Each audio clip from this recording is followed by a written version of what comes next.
주일 예배 오신 여러분 주님의 이름으로 환영합니다. 아멘. 오늘은 새롭게 되는 날이라고 하는 제목으로 말씀을 증거하겠습니다. 우리가 부활절 지난 지 몇 주가 지났죠. 부활절 때 세상 상점들은 특별한 세일을 많이 합니다. 그리고 부활절이 지난 다음 날부터 며칠 동안은 모든 부활절 용품 반액 세일이라고 하는 사인을 상점에 붙입니다. 그래서 부활절에 필요한 용품을 부활절 다음 날부터 시작하는 세일 기간 동안에 싸게 구입을 할 수가 있죠. 자, 이렇게 세상 사람들은 자기의 필요한 것이 채워지면 곧 이 세일 기간이 끝나면서 부활절을 잊어버리고 삽니다. 그러나 그리스도인들에게는 부활절 후 50일이라고 하는 위대한 50일이 있습니다. 이 위대한 50일이라고 하는 이것은 엄청난 소식입니다. 그런데 왜 그렇게 받아들여지지 않고 있는가 하는 것입니다. 위대한 50일이라고 하는 이 명칭은 예수님께서 부활하신 부활절에서부터 성령 강림의 날까지 오순절 사이의 기간을 가리키는 것입니다. 헬라어로 펜테코스토스라고 하는 단어인데요, 50번째라는 의미의 단어입니다. 이 위대한 50일이라고 하는 것은 우리 주님께서 무덤에서 일어나신 날부터 성령께서 교회 위에 내리시는 그날까지의 기간을 말합니다. 이 위대한 50일은 예수님이 부활하신 이후에 땅에 계시면서 제자들에게 자신을 보이셨던 40일이 포함이 되어 있습니다. 누가는 사도행전 1장에서 이렇게 이 사실을 기록하고 있습니다. 사도행전 1장 3절의 말씀을 보니까 그들에게 확실한 많은 증거로 친히 살아계심을 나타내사 40일 동안 그들에게 보이시며 하나님의 나라의 일을 말씀하시니라. 누가는 예수님에 대해서 계속 말을 이어가고 있습니다. 40일이 끝났을 때 사도행전 1장 9절에 보면 그들이 보는 데 올려져 가시니 구름이 그를 가려 보이지 않게 하더라.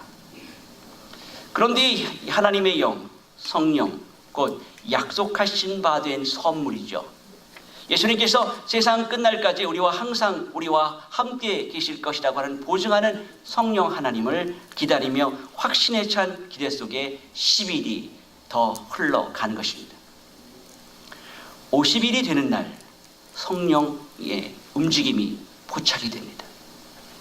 사도행전 2장 2절과 3절의 말씀을 보면 후련히 하늘로부터 급하고 강한 바람 같은 소리가 있어 그들이 앉은 온 집이 가득하며 마치 불의 혀처럼 갈라지는 것들이 그들에게 보여 각 사람 위에 하나씩 임하여 있더니 이렇게 말씀하고 있어요. 성령이 하늘로부터 급하고 강한 바람 소리와 불의 혀 소리들과 함께 내려오십니다. 바로 이날 예수님을 따르는 자들이 새로운 백성이 되는 거예요. 이들은 단지 선생님에게 가르침을 받았던 제자들이 아니라 권능의 보좌 우편에 앉아 계신 주님께 온전한 권한을 위임받고 보내진 사신들이 된 자들입니다. 이들은 예루살렘 거리로 뛰어나갔고요, 결코 이제 더 이상 물러나지 않는 사람이 됩니다. 주님께서 그들에게 약속하신 대로 그들은 위로부터 능력을 받았기 때문인 것입니다. 그리고 그들은 성령이 너희 위에 임하시면 너희가 내 증인이 되리라 라고 하는 그 예수님의 말씀이 기억이 난 사람들이에요. 성령이 임한 후에 새롭게 변화된 베드로의 삶을 보면은요, 사람들에게 메시아 예수, 즉 십자가에 죽으시고 부활하시고 다시 오실 그리스도의 그 놀라운 소식을 전파하기 시작했다는 거예요. 이 복음의 능력은 그 어떤 장애물도 방해할 수 없을 정도로 강렬했습니다. 이러한 점에서 위대한 50일에 해당되는 기간 동안 사도행전을 묵상을 합니다.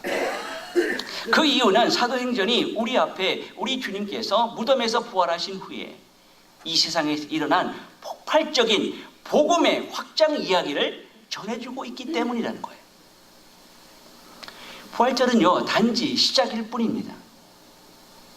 예수님께서 잡히시던 날 밤 최후의 만찬 자리에서 제자들에게 그들이 내 안에 그리고 그의 사랑 안에 거하라 라고 이렇게 말씀하고 있죠. 오늘 우리가 이 예배 자리에 나온 것은 매일 한 주 이것을 지키기 위해서 나오는 것이지만 그것이 충분하지 않기 때문에 우리가 모임마다 이 예배에 나오는 것입니다. 다시 말해서 여러분들은 예수님의 사랑 안에 거하기를 원하기 때문에 이 자리에 나온 것입니다.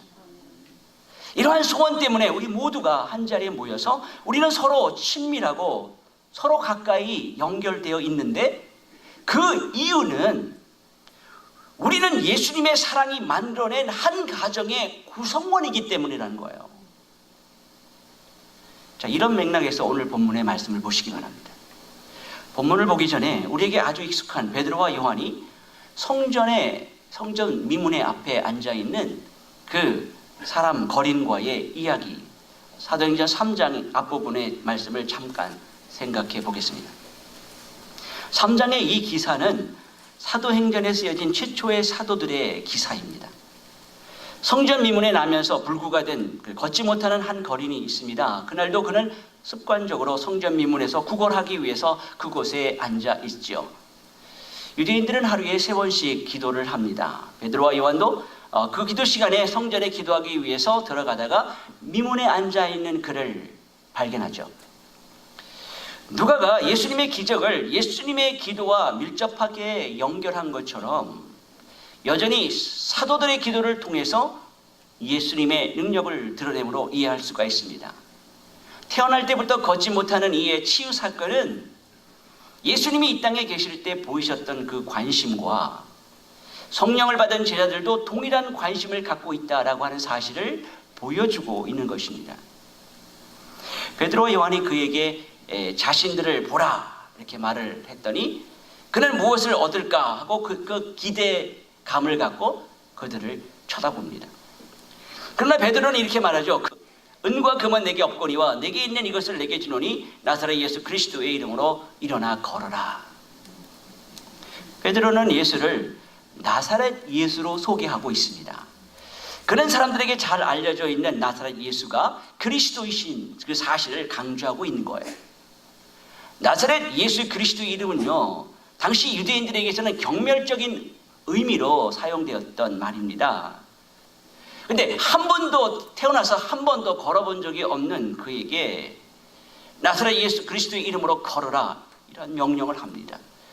베드로의 확실한 믿음은 곧 바로 그의 오른손을 잡아 일으키는 행동으로 이어지고 있습니다. 믿음은 이런 것입니다. 내가 믿고 있다는 그 사실이라고 여겨진다면 행동하는 것이 당연하게 나타나는 현상이 되겠죠. 그 이후 기적이 일어나는 것입니다. 그의 발과 발목이 곧 힘을 얻고 뛰어서 서서 걸으며 그들과 함께 성전으로 들어가면서 걷기도 하고 뜨기도 하며 하나님을 찬송한다라고 성경이 기록을 하고 있습니다. 베드로와 요한은 그에게 명령했고 그는 그 말에 반응했습니다. 그 결과 놀라운 일이 일어나는 것이죠. 성전 미문에 사람들이 메고 나와 앉아서 구걸하던 그가 이제는 걷고 뛰면서 하나님을 찬송하는 자가 되었습니다. 나사렛 예수 그리스도의 이름으로 걸어라 라고 하는 그 명령에 즉시 걷고 뛰는 완전한 치유의 모습입니다. 그 후 베드로는 기적에 놀라 사람들이 몰려오는 것을 보고 기회를 삼아 예수님이 어떤 분이신가를 증거하고 있어요. 그때 베드로가 이스라엘 백성들의 잘못된 생각을 교정해 주기 위해서 솔로몬 행각에서 행한 설교가 오늘 본문의 말씀입니다. 또한 본문은 베드로의 예수 그리스도에 대한 복음 증거의 말씀이죠. 오늘 본문의 말씀 12절의 말씀을 보면은요, 베드로가 이것을 보고 백성에게 말하되 이스라엘 사람들아 이 일을 왜 놀랍게 여기느냐? 우리 개인의 능력, 권능과 경건으로 이 사람을 걷게 한 것처럼 왜 우리를 주목하느냐? 사람들이 자신에게 초점을 맞춰 있는 이 시간, 이 사건의 초점을 예수님께 돌리고 있습니다. 그리고 예수님이 어떤 분이신가를 증거합니다. 아브라함과 이삭과 야곱의 하나님, 곧 우리 조상 하나님이 그의 종 예수를 영화롭게 하셨다 라고 말합니다. 베드로가 아브라함과 이삭과 야곱의 그것을 말하고 있는 것은요, 메시아의 약속이 주어져 있기 때문이고 그 메시아가 바로 예수 그리스도라고 하는 사실을 지금 말하고 있는 거예요. 하늘로 올라가신 예수님, 신학적인 용어로 표현하면 승귀하신 예수님에게 여호와의 종이라고 하는 표현을 이사야서의 고난받는 종의 성취가 십자가의 고난뿐만이 아니라 하나님의 오른쪽에 계시는 분임을 보여주고 있는 것입니다. 그 예수를 유대인인 너희가 결박하여 빌라도에게 넘겼고 빌라도는 거부했지만 결국 유대인인 너희들의 선택에 의해서 살인한 바나바는 살려주고 예수를 죽인 것을 선언하고 있는 거예요. 15절의 말씀을 보니까 생명의 주를 죽였도다. 그러나 하나님이 죽은 자 가운데 그를 살리셨으니 우리가 이 일의 증인이라. 예수 그리스도는 하나님과 마찬가지로 우리의 생명의 주인이심을 선포하고 있는 거예요. 생명의 주이신 예수 그리스도는 어둠과 사망의 그늘에 앉아있던 자들을 살려내신 분이시다라는 거예요. 우리는 그분 안에서 살고 호흡하고 있고요. 영원한 중보자로서 지금도 우리를 구원하시는 구원자 하나님이신 것을 믿어야 하는 것입니다. 베드로는 그 예수님을 유대인들이 죽였다라고 고발하고, 그러나 하나님께서 그를 살리셨으며 이 모든 일을 보고 들은 자들 곧 자신들이 증인임을 증언하고 있는 거예요. 베드로와 요한에게 하나님은 성전 미문에 앉아있는 거린을 치유하게 한 사건은 거린에게는 구원에 이르는 생명이 부여되는 것이죠. 또한 그 사건을 목도하고 있는 유대인들에게는 예수가 누구인지를 보이는 증거를 통해서 생명의 주에게로 인도되는 일이 되는 거예요. 그러나 이 일은 예수의 이름을 믿는 믿음 안에서 가능한 이름을 선포하고 있습니다. 16절 말씀 우리 한번 같이 읽어볼까요? 함께 읽겠습니다. 시작. 그 이름으로 믿음으로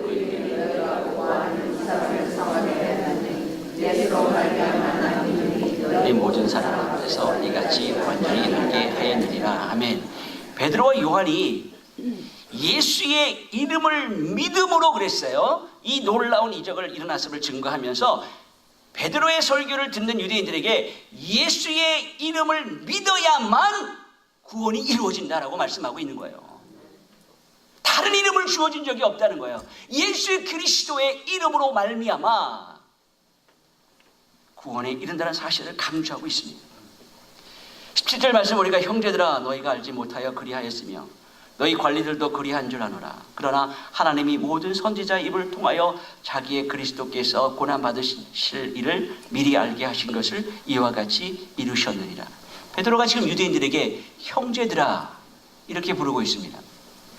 그리고 그들의 한 행위는 알지 못해서 행한 일이고 그 결과는 결국 하나님이 모든 선지자의 입을 통해서 그리스도의 고난받으심을 성취한 것임을 증거하고 있습니다. 하나님은 거룩한 목적을 이루시기 위해서요, 사람들의 무지를 때로 사용하시고요, 때로는 사람들의 그 악한 것을 사용하시기도 합니다. 하나님은 그러나 이제 유대인들의 그들이 행한 일이 무엇인지 베드로가 증거하고 있는 것인데요. 그 베드로의 설교 중에 가장 핵심인 복음을 지금 선포하고 있는 거예요. 베드로의 설교의 하이라이트죠. 베드로는 무리의 죄를 질책한 후에 그들에게 두 가지 행동을 요청합니다. 본문 19절의 말씀을 보시면 그러므로 너희가 회개하고 돌이켜 너희 죄 없이 함을 받으라. 지금 여기에 보니까 첫째가 회개하라고 하는 행동을 요구하고 있고요. 둘째가 돌이키라 라는 거예요. 자신의 삶의 목표를 바꾸라는 것이죠. 회개가 무엇입니까? 그러면 회개는 어떻게 해야 하는 것입니까? 회개라고 하는 원어의 의미는요, 마음의 완전한 변화, 삶의 목적에 대한 새로운 회복을 의미하는 단어입니다. 그러니까 돌아서는 것입니다. turning 하는 것이죠. 그러니까 회개라고 하는 것은 마음을 돌이키는 거예요. new turn 하는 것입니다. 그런 뜻을 가지고 있어요. 즉 마음을 돌이켜 방향을 전환하는 그것을 의미하는 거예요. 누가복음에 보면 탕자의 비유가 나오는데 그 탕자의 비유에서 회개가 무엇인지를 잘 설명하고 있습니다. 이 둘째 아들이 나오는데 그 둘째 아들이 아버지로부터 받은 재산의 분깃을 달라고 요구하고 그리고 그것을 가지고 자기 아버지와 집을 등지고 집을 떠나 다른 나라로 갔습니다. 자, 그곳에서 모든 소유를 탕진하죠. 그때 마침 그곳에 흉년이 들어서 먹을 것이 없게 되는 상황이 벌어집니다. 이 둘째 아들은 먹을 것이 귀함이 있는 그때에 없는 그때에 돼지들이 먹는 쥐업 열매로 배를 채우는 인생이 되고 말았습니다. 자, 그렇게 되니까 둘째 아들이 후회를 합니다. 그러나 후회만이 온전한 회개가 아니에요. 둘째 아들은 너무나 힘든 현실 속에 자신의 문제의 근원을 깨닫게 됩니다. 이런 환경 속에서 그가 잊고 있었던 자기 아버지를 생각하게 되는 것이죠. 그것은 아버지를 떠난 것이 잘못된 것임을 다시 한번 깨닫게 되는 것입니다. 그리고 아버지의 집을 생각하게 됩니다. 그리고 아버지의 것을 가지고 탕진하게 살았던 그 삶이 도저히 용서받을 수 없는 죄임을 깨닫게 되는 것이죠. 그러면서 둘째 아들이 가장 중요하게 깨닫는 것이 있습니다. 아버지께로 돌아가야 한다. 아버지께 돌아가야만 살 수 있다라고 하는 그 깨달음입니다. 이제는 감히 아들로 돌아갈 수 없지만 돌아가서 품꾼이라도 써달라고 간청해야 되겠다라고 하는 결심을 하고 돌아서서 아버지가 계신 곳을 향해서 아버지께 돌아올 때 그것이 회개라는 거예요. 회개는 후회가 아닙니다. 죄를 두려워하는 것도 아닙니다. 죄가 어떤 것인가 깨달아서 내가 가던 발걸음을 멈추어 서서 돌아서서 옳은 길로 가는 것이 회개라는 거예요. 이렇게 회개는 이 세상의 힘과 가치로 살았던 사고방식에서 유턴해버리는 것이죠. 자신이 가치 있다라고 여겼던 그러왔던 생각과 기준, 그 세계관의 기준이 바뀌는 것을 말하는 것입니다. 19절의 말씀을 봅니다. 그러므로 너희가 회개하고 돌이켜 너희 죄 없이 함을 받으라. 이같이 하면 새롭게 되는 날이 주 앞으로부터 이를 것이요. 여기 나오는 새롭게 되는 날이라고 하는 단어가 나오는데요. 이 헬라어 원문으로 보면은 이 어구가 카이로이 아나 푸식세오스라고 하는 어구예요. 이 단어를 조금 풀어야 좀 쉽게 이해가 될 것 같아서 제가 조금 풀겠습니다. 카이로이라고 하는 이 단어는요, 시간을 의미하는 말로 날, 시대 이렇게 번역이 되는 단어입니다. 그리고 아나 푸시크세오스라고 하는 이 단어는요, 여기서 아나라고 하는 것은 again, 그러니까 다시라는 뜻이 있는 접두사고요. 푸시코, 호흡하다, 숨을 쉰다라고 하는 그 합성어의 단어입니다. 결국 아나 푸시크세오스라고 하면서 다시 호흡을 불어넣는다라는 어구의 번역이 되는 것이죠. 자, 이렇게 다시 호흡을 불어넣는다라는 그 어구가 우리에게 어떤 것을 또 생각나게 하죠. 창세기 2장 7절의 말씀을 보니까 여호와 하나님이 땅에 흙으로 사람을 지으시고 생기를 그 코에 불어넣으시니 사람이 생명이 되니라 라는 말씀이에요.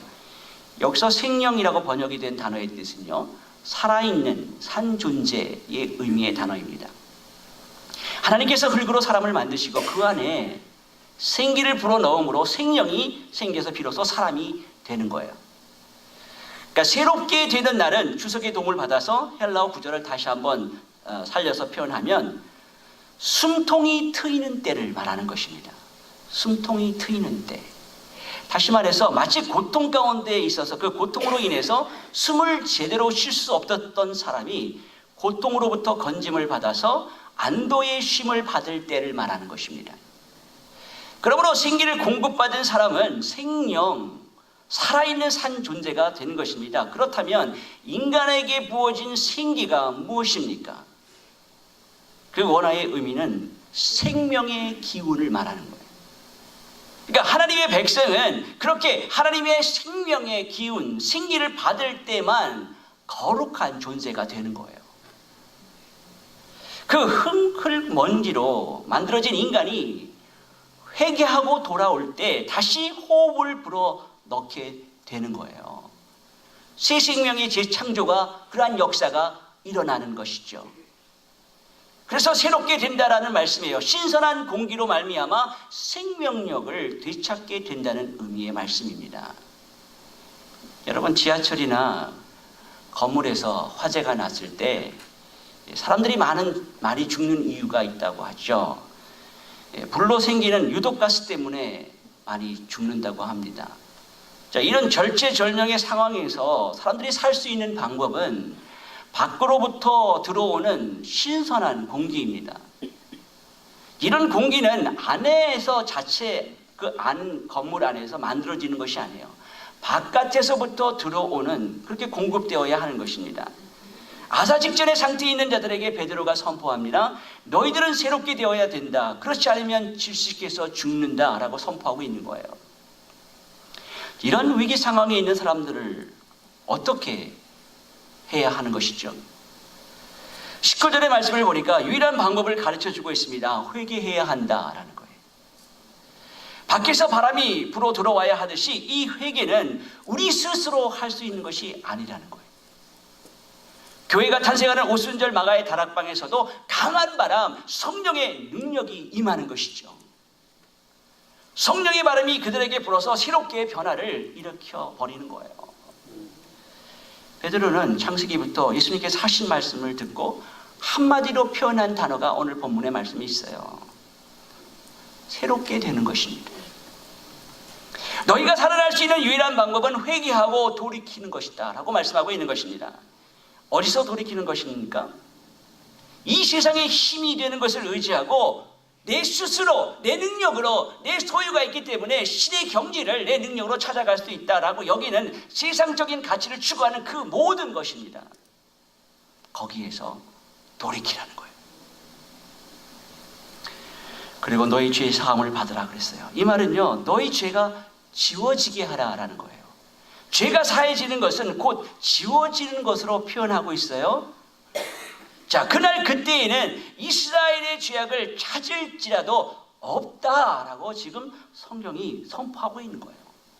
새롭게 되는 날, 그때에는 고통이 불같은 연단으로 인식되는 것처럼 그 고통으로부터 건짐을 받는 것입니다.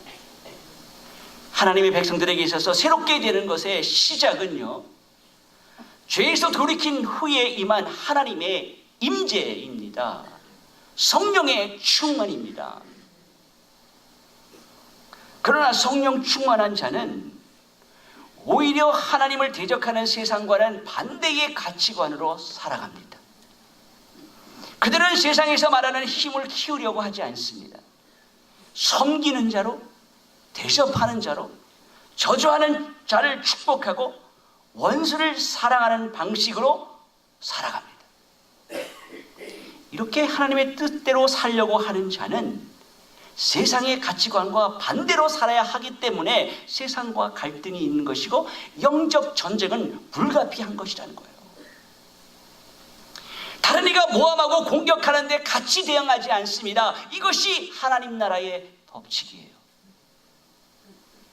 이 세상에서 우리는 세상의 가치관인 힘의 논리로 보면은요, 바보처럼 살아요. 바보처럼 보여요. 그것은 하나님의 원하시는 자녀로서 완성되어 가는 모습입니다. 지난 금요 기도회 히브리서를 공부하면서 징계에 대해서 살펴보았습니다. 이 징계라고 하는 단어는 벌을 준다는 뜻이 아니라 자식 만들기라는 의미라고 말씀을 드렸습니다. 하나님이 내 자식을 내 자식답게 만들기 위해서 그렇게 하신다는 거예요. 우리가 히브리서 11장에서 살펴본 것처럼 믿음으로 살았던 사람들의 믿음의 경주를 확인했습니다. 히브리서 기자는 히브리 그리스도인들에게 그들이 가야 할 믿음의 모습이 무엇인가를 기억하게 합니다. 우리가 살펴본 것처럼 믿음으로 살았던 사람들의 믿음의 경주는요, 피 흘리기까지 살았던 삶이었습니다. 그들이 이렇게까지 참아낼 수 있었던 원동력이 무엇입니까? 예수님 때문이라는 거예요. 예수님이 그 믿음의 모범이셨고 또한 예수님이 믿음을 이끌고 계시는 주체이시기 때문입니다. 히브리서 11장 39절 40절의 말씀을 보니까 이 사람들은 다 믿음으로 말미암아 증거를 받았으나 약속된 것을 받지 못하였으니 이는 하나님이 우리를 위하여 더 좋은 것을 예비하셨은즉 우리가 아니면 그들로 온전함을 이루지 못하게 하려 하심이라. 여기에 나오는 더 좋은 것이 나오는데요, 이 단어는 better, 그것을 이야기하는 것이 아니라 더 좋은 것은 다른 차원이다 라는 의미의 단어입니다. 차원이 다른 것, 차원이 다른 좋은 것, 그것이 무엇인지를 너희들에게 반드시 알려주시겠다라고 말씀하고 있는 것이죠.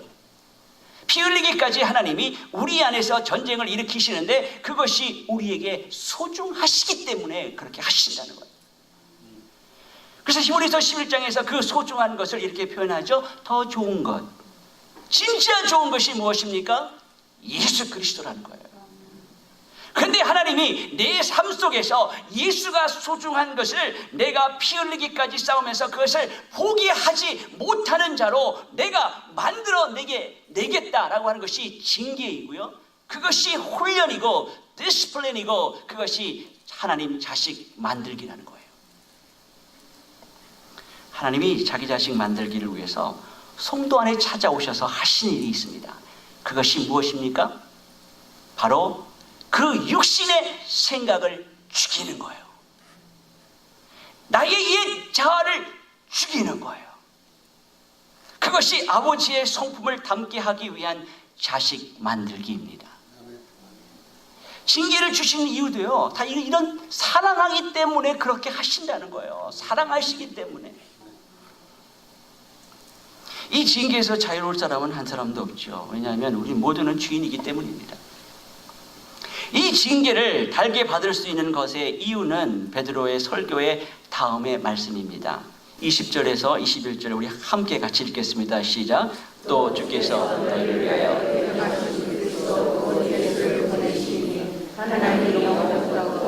한 선지자들의 입을 통하여 말씀하신 바 만물을 회복하게 하실 때까지는 하늘의 마땅히 그를 받아두리라. 아멘.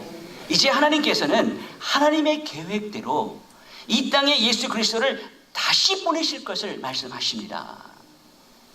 부활하셔서 40일간 이 땅에 계셨던 예수님은 고난과 부활이 구약의 예언 성취였음을 확실하게 저희들에게 가르치셨죠.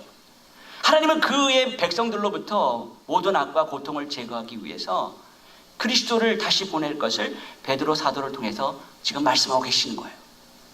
그 약속은 하나님이 영원전부터 거룩한 선지자들의 입을 통해서 말씀하신 것이다 라고 말씀합니다. 또한 인간의 범죄함으로 인해서 타락된 세상이 오염되고 망가져 있지만 예수님의 재림으로 회복될 것을 말씀하고 있는 거예요. 로마서 8장의 말씀에 보면은요, 모든 창조 세계가 탄식하고 신음하고 있다라고 말씀하고 있죠. 그러나 그때에는 세상 만물이 제자리로 돌아갈 회복의 때가 있다라는 것입니다. 그때까지 예수 그리스도는 하늘이 마땅히 받아들 것이라고 예수님의 승기를 표현하고 있는 말씀이에요.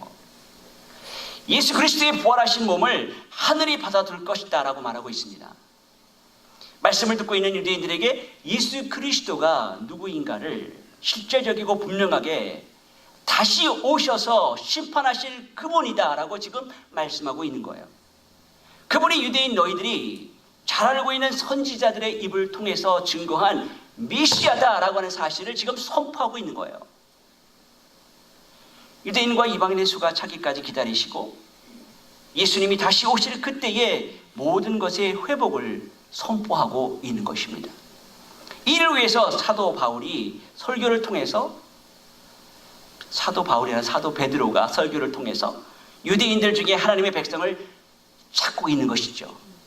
이것이 하나님께서 하나님의 자녀를 거룩한 나라고 왕같은 제사장으로 부르신 역할이 아니겠습니까? 사랑하는 성도 여러분, 하나님의 자녀는 이 세상 가운데 왕같은 제사장으로 부름받은 사람들입니다. 이 땅에서 왕같은 제사장으로서의 부름은요, 이 세상에서 날마다 하나님의 징계를 받는 자처럼 살고요, 세상에서는 어리숙한 사람으로 보일지 모릅니다. 그것이 하나님의 자녀로 완성되어 가고 있다는 증거임을 기억하십시오. 그러나 또한 우리의 신분을 여러분 기억하셔야 합니다. 세상 속에서 당당하셔야 합니다. 왕 같은 제사장은 그리스도와 더불어 왕노릇하기 위해서 태어난 존재예요. 생명 안에서 왕노릇하는 것입니다. 예수 그리스도의 찢어진 몸과 피 흘리신 피로 인해서 그 대속의 은총을 가지고 사는 자들이에요. 그래서 날마다 하나님께 예배를 드리고 감사와 찬양을 드리는 왕 같은 제사장인 거예요. 우리는 왕 같은 제사장이므로 왕으로서 흑암의 권세를 다스려야 하는 자들입니다. 잊지 마십시오. 우리를 하나님 자녀로 부르시고 흑암의 권세를 다스릴 수 있는 왕 같은 제사장으로 부르신 목적이 있는데, 그 목적은 하나님은 그런 우리를 통해서 다른 사람을 새롭게 하는 자로 만드시기 위함이라는 거예요. 우리를 하나님 일에 구별된 도구로 사용하시겠다는 거예요. 다른 사람을 위해서 행한 여러분 작은 일, 그러한 일들도 성령의 사람으로 그들을 위로하고 품어주는 도구로 부르셨기 때문입니다. 그러므로 이제 우리는 성령으로 말미암아 새롭게 하는 자리를 여러분 비워 두셔야 하는 거예요. 그리스도의 종으로 부르시고 우리가 행하는 작은 일이라도 다른 사람을 새롭게 만드는 일이 될 수 있음을 여러분 기억하시기 바랍니다.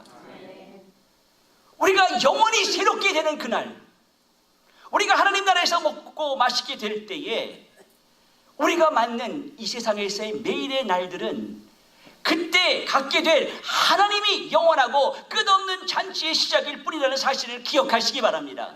이것이 저와 여러분의 약속된 미래입니다. 사랑하는 성도 여러분, 베드로 사도가 유대인들에게 하는 소리를 다시 한번 귀를 기울이시기 바랍니다. 너희가 회개하고 돌이켜 너희 죄 없이 함을 받으라. 이같이 하면 새롭게 되는 날이 주 앞으로부터 이를 것이다. 이것은 진정한 회개를 한 자만이 누릴 수 있는 거예요. 나를 부르신 하나님은 나를 더 이상 흑암에 눌린 자가 아니라 흑암의 권세를 다스릴 수 있는 그 빛의 자녀로 우리를 부르신 것입니다. 진정한 평안으로 인도하여 날마다 주님 안에서 누릴 수 있는 그 기쁨을 누리는 자로 부르신 것을 알고 정말 그 기쁨을 누리며 살아가는 우리 모두가 되기를 소원합니다. 날마다 성령 안에서 하나님의 임재를 경험하시고 우리에게 주신 그 하나님의 가르침이 있을 때, 하나님 말씀이 우리에게 주어질 때마다 그 말씀을 기쁘시게 받으시기 바랍니다. 날마다 나를 통해 다른 이를 구원의 도구로 사용되는 그 기쁨을 누리는 자로 살기를 소원합니다. 이러한 고백을 주님께 드리시고 우리의 소망을 이 땅에 보이는 것에 두지 마시고 예수 그리스도의 재림을 기다리며 그 재림을 준비하며 살아가는 저와 여러분들이 되시기를 예수 그리스도의 이름으로 간절히 축원합니다.